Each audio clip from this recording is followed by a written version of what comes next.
Hello everyone, I hope आप सभी बहुत अच्छे होंगे। आज मैं आप सभी को क्लास 11th हिंदी इलेक्टिव का जो मॉर्निंग शिफ्ट का एग्ज़ाम हुआ है उसका सॉल्यूशन देने वाला हूं। तो चलिए वीडियो को आगे बढ़ाते हैं। तो सबसे पहला तो आपका अनसीन पैसेज आता है जिसको अपठित गद्यांश कहते हैं। तो सीधा मैं आपको क्वेश्चंस की तरफ लेके चलता हूँ क्योंकि ये आंसर की है। तो सबसे पहला क्वेश्चन आपसे पूछा गया था कि लोगों के नैतिक तथा आध्यात्मिक उत्थान के लिए डैश आवश्यक है। क्या आवश्यक है इस मतलब पैसेज के अकॉर्डिंग, तो वो है स्वशासन। ठीक है, तो इसका सही आंसर स्वशासन हो जाएगा।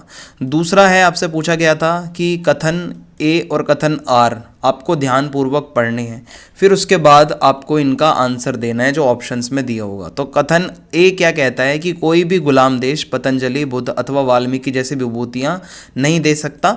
ठीक है, फिर उसके बाद है एक स्वतंत्र आदमी का मस्तिष्क और उसकी आत्मा एक गुलाम आदमी के मन मस्तिष्क के समान नहीं हो सकती। तो इसके अंदर जो आपका सही आंसर होगा वो है ग, जो कि लिखा है कथन ए और कथन आर दोनों सही हैं और कारण आर जो है वो कथन ए की सही व्याख्या करता है। अब इसके बाद हमारा तीसरा प्रश्न है, राजनीतिक हीनता का मनुष्य पर क्या प्रभाव पड़ता है। ठीक है, तो राजनीतिक हीनता से मनुष्य पर क्या प्रभाव पड़ता है कि मनुष्य के आत्मसम्मान को ठेस पहुंचती है। आई होप यहाँ तक आपको समझ आ रहा होगा। अब इसके बाद जो आपका चौथा प्रश्न था वो कहता है कि स्वशासन से आप क्या समझते हो। तो देखो भाई, स्वशासन का मतलब होता है यहाँ पे कि आत्मनिर्णय और स्वतंत्रता, कि आप खुद से अपना निर्णय लो, यानी कि कोई भी देश है या कोई भी व्यक्ति है, ठीक है, वो अपने आप को कंट्रोल कर रहा है, कोई बाहरी हस्तक्षेप नहीं है। तो इस गद्यांश के अनुसार तो यही मीनिंग है कि स्वशासन प्रशासन की कुशलता, राष्ट्रीय हितों की रक्षा और नैतिक और आध्यात्मिक उत्थान के लिए बहुत जरूरी भी है, ये इसमें बताया गया था। पांचवा प्रश्न है, गद्यांश में किस लक्ष्य की बात की गई है और लक्ष्य की बाधा के रूप में किसे वर्णित किया गया है।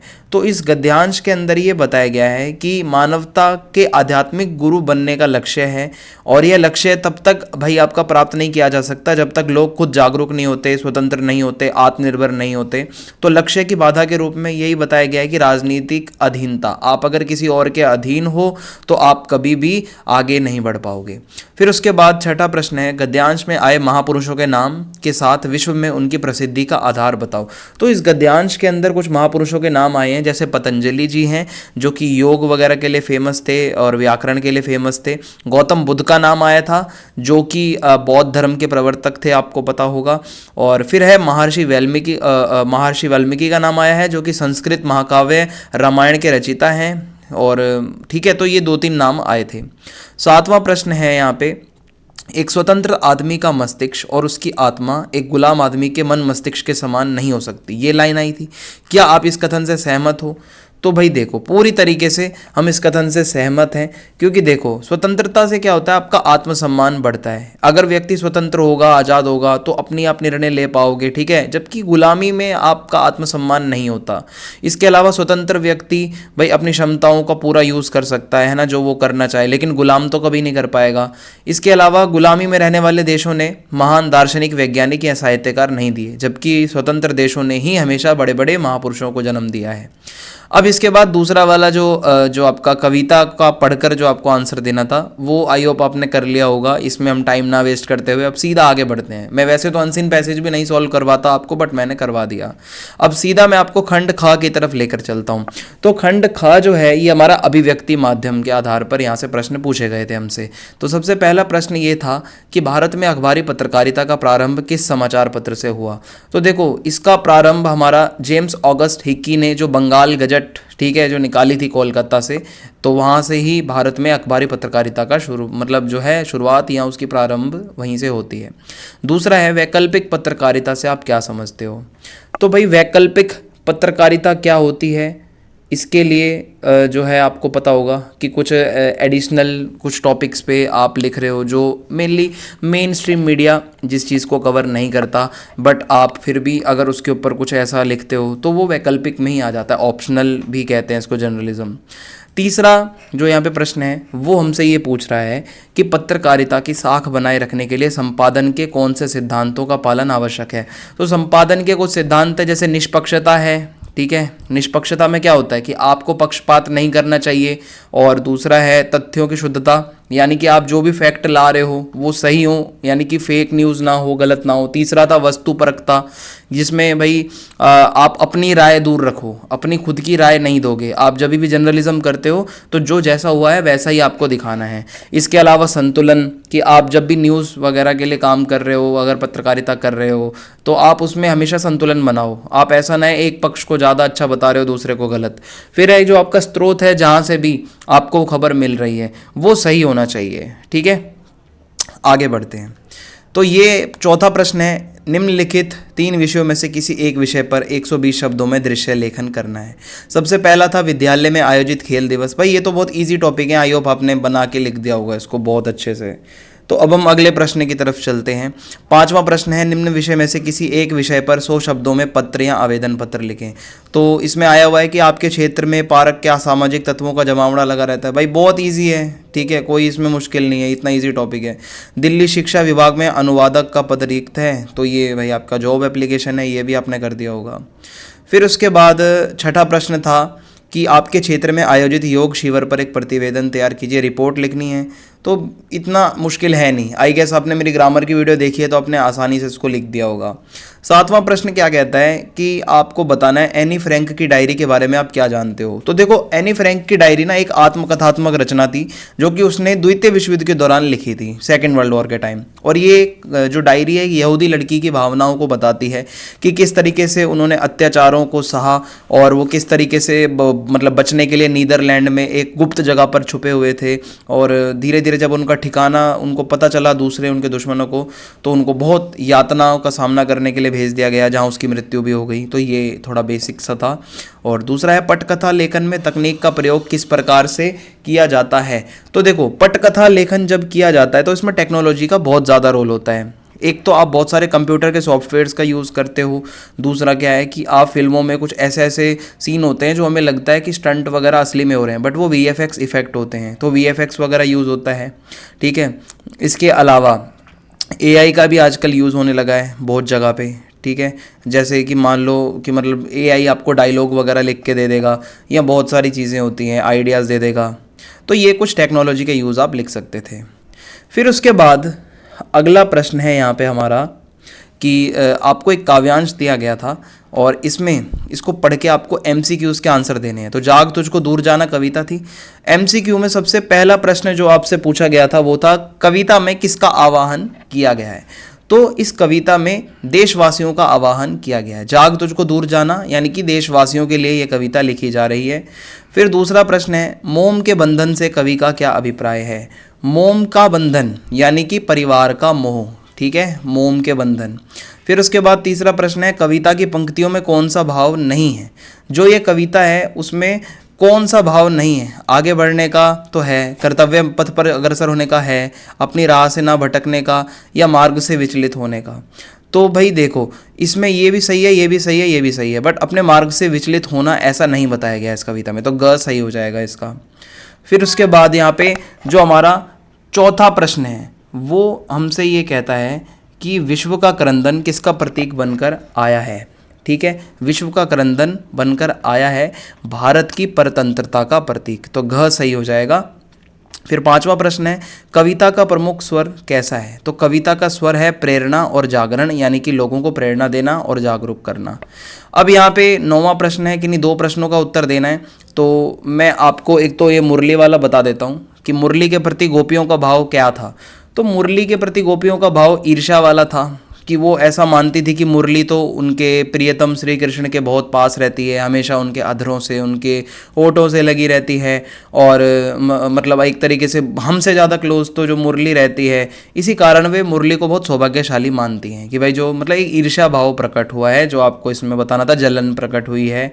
और दूसरा यहाँ पे जो हम अटेम्प्ट कर सकते थे जो इजी है वो है कस्तूरी मृग के स्वयं पर चिढ़ने का क्या कारण है।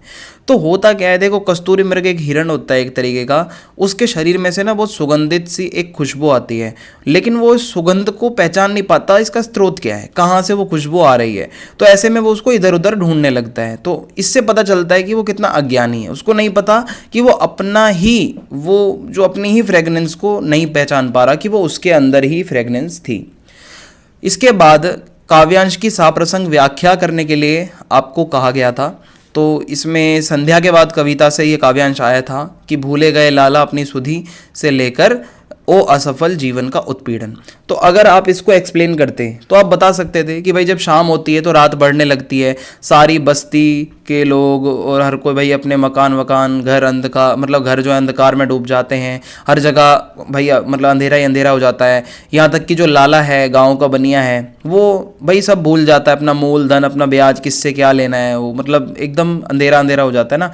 और कवि कहता है कि जो लाला है, जो दुकानदार है, उसकी दैनिक उपभोग की वस्तुओं की दुकान सिमटी सी लगने लगी है। यानी कि जो उसकी परचून की दुकान है, लग रहा है वो सिमटने वाली है, क्योंकि अब बहुत कम सामान बचा है उसकी दुकान पर। और ऐसी छोटी छोटी अनाज की ढेरियों को दुकानदार बहुत ही तुच्छ से तुच्छ समझ रहा है। वो कह रहा है मेरा सामान बहुत कम बचा है, शाम हो रही है, बिल्कुल एकदम शांति है, कोई ग्राहक आ नहीं रहा है ज़्यादा, और रात का समय है, इतना मौन हो चुका है सब कुछ। तो लाला थोड़ा सा दुखी हो रहा है यहाँ पे, हमारा जो लाला है, ठीक है, उसे लगता है कि उसकी कोई वैल्यू नहीं है, और एक तरीके से वो ये सोच रहा है कि मैं तो सफलता नहीं पा पाया, ठीक है, और वो यही सोचता है कि मेरे जीवन में तो बस निराशा है और दुख है और कुछ नहीं है। तो अथवा वाला मैं नहीं करवा रहा हूँ, एक का मैंने बता दिया है आपको। फिर 11वां प्रश्न है, ठीक है, 11वां प्रश्न है हमारे सामने, जो कि कुछ इस तरीके से है कि गद्यांश को पढ़ना है और आपको सही आंसर बताना है क्या हो सकता है। तो भाई देखो, इसमें पहला आंसर तो हो जाएगा लाल का एक दोस्त। गद्यांश में वर्णित एक लड़का कौन है? लाल का दोस्त है। दूसरा प्रश्न जो है, तू तो ठीक भारत माता सी लगती है, तो ये कहा जा रहा है यहाँ पे जानकी के लिए, ठीक है। फिर उसके बाद तीसरा प्रश्न है, लड़के की कौन कौन सी विशेषताएं हैं इसमें, जो उसका दोस्त है। तो भाई क ख ग तीनों हैं, तो इसमें आप घ पे टिक कर दोगे कि उपयुक्त सभी। फिर है भारत माता के प्रति कौन सा भाव है इसमें? अपनेपन का भाव है, क्योंकि उसको वो कंपेयर कर रहे हैं, ठीक है। फिर उसके बाद है गद्यांश में विध्यांचल की साम्यता किससे की गई है? विध्यांचल किसके बराबर है? नाग के बराबर है, इसमें आपने पढ़ा होगा। अब यहाँ पे हमारा 12वां प्रश्न है, इनमें से किन्हीं दो के आंसर आपको देने हैं। तो एक तो मैं आपको आंसर दूंगा कि जो फूले दंपत्ति है, ठीक है, उसके बारे में मैं आपको बताऊंगा कि फूले दंपत्ति का मतलब है यहाँ पे कि जो ज्योतिबा फूले हैं, सावित्रीबाई फूले हैं, उन दोनों ने शिक्षा के क्षेत्र में, समाज सुधार के क्षेत्र में एक दूसरे का पूरा सहयोग किया था। वो समाज के लिए उन्होंने अपना जीवन कुर्बान कर दिया। लेकिन आज के दाम्पत्य जीवन में क्या होता है कि कई रिश्ते आपसी सहयोग के समानता पर आधारित होते हैं, लेकिन कई बार क्या होता है कि आर्थिक दबाव के कारण तनाव आ जाता है। आज की डेट में जो पति पत्नी होते हैं वो उतना ज़्यादा मिलकर काम नहीं कर पाते समाज सेवा के लिए, जो कि उस टाइम पे फूले दंपत्ति यानी कि जो ज्योतिबा फूले और सावित्रीबाई फूले हैं, उन्होंने मिलकर काम किया था। तो ऐसे में आधुनिक युग में क्या है, हर कोई अपने करियर को लेकर, पारिवारिक जीवन को लेकर बहुत ज़्यादा बैलेंस बनाने में टेंशन में रहता है। फिर उसके बाद तीसरा प्रश्न है, भारतवर्ष की उन्नति कैसे हो सकती है, और जो भारतेंदु जी का भाषण था उसके आधार पर आपको बताना है। तो भाई 2 पॉइंट आप इसमें बता सकते हो कि एक तो उन्होंने बोला शिक्षा की ज़रूरत है हमारे भारत को और जागरूकता की ज़रूरत है। जब हमारे भारत के लोग शिक्षित होंगे, हर नागरिक शिक्षित होगा, अपने अधिकारों के बारे में, कर्तव्यों के बारे में पता होगा, तो आप आगे बढ़ोगे। दूसरा है समानता और न्याय। जब हमारे देश में समानता होगी, सभी लोगों को बराबर समझा जाएगा, ठीक है, जाति धर्म के आधार पर भेदभाव खत्म हो जाएगा। जब सभी लोगों को समान अवसर मिलेंगे तो सभी लोग आगे भी बढ़ेंगे। 13वां प्रश्न है इसके बाद हमारा, ठीक है, 13वां प्रश्न जो हमसे पूछा गया था वो था कि आपको गद्यांश पढ़ना है और उसकी साप्रसंग व्याख्या करनी है। तो मैं आपको ये सेकंड वाले की साप्रसंग व्याख्या बता देता हूँ। ये गूंगा जो आपका चैप्टर है वहाँ से ये आ रखी है, बहुत ही ईजी है भाई। इसमें अगर आप ये लास्ट लाइन भी जानते हो ना कि मनुष्य की करुणा की भावना ही उसके भीतर के गूंगेपन की प्रतिछाया है, तो आपको समझ में आ जाएगा। क्योंकि मनुष्य की जो करुणा की भावना होती है ना, होता क्या है कि मनुष्य की जो करुणा भावना है वो हमारे मन में रहती है। कभी कभी हम सामने देखते हैं कि किसी के साथ बुरा हो रहा है, पर जैसे कि इसमें भी यही हुआ कि उसको बुआ भी मारती थी, फूफा भी मारता था, ठीक है, क्योंकि उन्होंने उसको पाला था और वो यही चाहते थे कि भाई वो कमा कर ला कर दे उन्हें, क्योंकि उस टाइम पे गूंगा बहुत छोटी एज में था। बदले में वो उसको बाजरे और चने की रोटियां डाल देते थे, ठीक है। तो बेचारा बहुत परेशान था, आप इस तरीके से एक्सप्लेन कर सकते थे इसको। फिर यही है कि संवेदनशीलता मनुष्य का स्वाभाविक गुण है। कुछ गलत होता है, ये सब आप देखते हो तो आपको संवेदनशीलता, सेंसिटिविटी तो फील होती है, लेकिन आप अपने मन में ही रखते हो उसको, आप मूक हो जाते हो, आप शांत हो जाते हो, कुछ बोल नहीं पाते, तो आपके अंदर भी वो गूंगापन है। फिर उसके बाद जो हमारा लास्ट प्रश्न आया हुआ था वो था कि निम्नलिखित प्रश्नों में से किन्हीं दो का आंसर आपको देना है अंतराल बुक से। तो यहाँ पे पहला प्रश्न था, अब्बा ने पेंटिंग देखी और बेटे को गला लगा लिया। तो ऐसे में कौन सी पेंटिंग थी और वो कैसे अलग थी, ये पेंटिंग बनाने का विचार कैसे आया? तो देखो हुआ क्या है कि अब्बा ने उनके जो है पहली ऑयल पेंटिंग देखी थी तो वो बहुत अट्रैक्ट हो गए थे। तो हुआ क्या था, ये पेंटिंग फिल्मी विज्ञापन के पोस्टर से प्रेरित थी, आपको पता होगा अगर स्टोरी आपने पढ़ी है मुझसे। और जो कि उनकी पहली ऑयल पेंटिंग थी हुसैन जी की, जो कि उन्होंने बहुत अच्छे से बनाई थी, क्योंकि वे केवल स्केच और ब्लैक बोर्ड पर ही चित्र बनाया करते थे और इस बार ही उन्होंने ऑयल कलर का यूज़ किया था जो कि कुछ न्यू था, तो इसलिए ये औरों से अलग थी पेंटिंग। और इसके अलावा हुसैन के चाचा की दुकान के सामने कुछ ऐसा मतलब तांगा गुजर रहा था किसी फिल्मी विज्ञापन का, तो उसको देखकर उन्होंने सोचा कि ऑयल पेंटिंग बनानी चाहिए, तो वहाँ से इनके माइंड में ये आया था। ठीक है, तो उन्होंने ऑयल कलर की ट्यूब कहाँ से खरीदी थी वो भी आपको याद होना चाहिए, उन्होंने अपनी बुक बेची थी स्कूल की, 2 किताबें बेच के। ऐसे में जब उनके चाचा ने इसे देखा तो वो नाराज़ भी हो गए थे, लेकिन उनके अब्बा ने उनको गले लगा लिया था। तो अगर आपने ये लिखा है तो सही होगा आंसर आपका।